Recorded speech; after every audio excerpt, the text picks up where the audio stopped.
বিসমিল্লাহির রহমানির রহিম। প্রিয় বন্ধুগণ, আইবিএস মানে ইরিটেবল বাওয়েল সিনড্রোম মানে সাইকোসোমাটিক ডিজিজ। এই অবস্থায় রোগীর শরীরে অনেক ধরনের প্রবলেম করে, কখনো পাতলা পায়খানা, কখনো হার্ড পায়খানা, কখনো পেটে জ্বালা, কখনো পেটে ব্যথা, কখনো মাথা ব্যথা, কখনো শরীর দুর্বল, কখনো মানসিক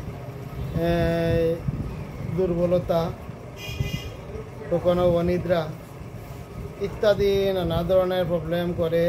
এই প্রবলেমের পিছনে খুঁজলে কোনো মর্টিফিকেশন অথবা সরফুল কাহিনী অথবা ফুড পয়জনিং পাওয়া যায়। তো এমত অবস্থায় রুগী ডাক্তারের কাছে যায়। ডাক্তার সব ধরনের প্যাথোলজিক্যাল পরীক্ষা করে, কিন্তু কোনো রোগ খুঁজিয়া পাওয়া যায় না। সেই অবস্থায় ডাক্তার রুগীকে কিছু ঘুমের ওষুধ, কিছু ভিটামিন ওষুধ, কিছু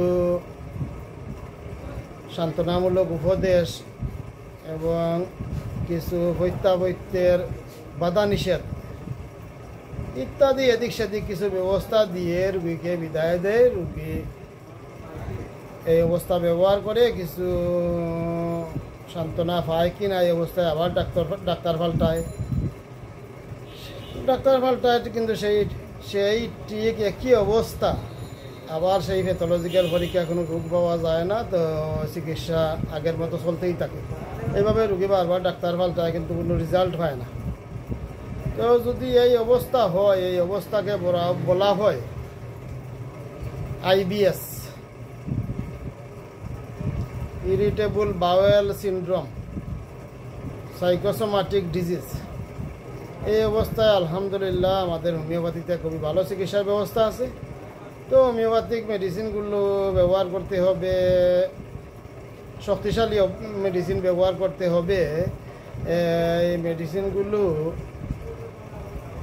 ভালো কোম্পানির মেডিসিন হতে হবে। ইন্ডিয়ান এফকো কোম্পানির মেডিসিন হলে সবচেয়ে ভালো, যদি পাওয়া যায় না তাহলে জার্মানি মেডিসিন হতে হবে। এবং 50 মিলাসিমেল মেডিসিন হলে ভালো, যদি তাও পাওয়া যায় না সেন্টিসিমেল ব্যবহার করতে পারেন। তো ব্যবহারের ফর্মুলা হতে হবে doctor Hahnemann, doctor Kent, doctor নেস্ট, doctor Boenninghausen, doctor Robin Barman, এদের ফর্মুলায় ব্যবহার করতে হবে। তা না করে যদি tonic, patent, mother, tablet, injection এগুলা আপনি ব্যবহার করে রুগীকে সুস্থ করতে চান, তাহলে বারবার ব্যর্থ হবেন। এইগুলা দিয়ে রুগী সুস্থ হয় না।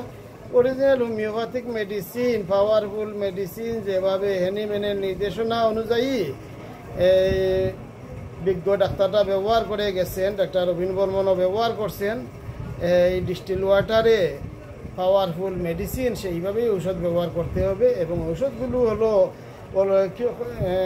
মোটামুটি 10-15টা ঔষধের ব্যাপারে ভালো আইডিয়া থাকলে ইরিটেবল বাওয়েল সিনড্রোমের চিকিৎসা করা যায়।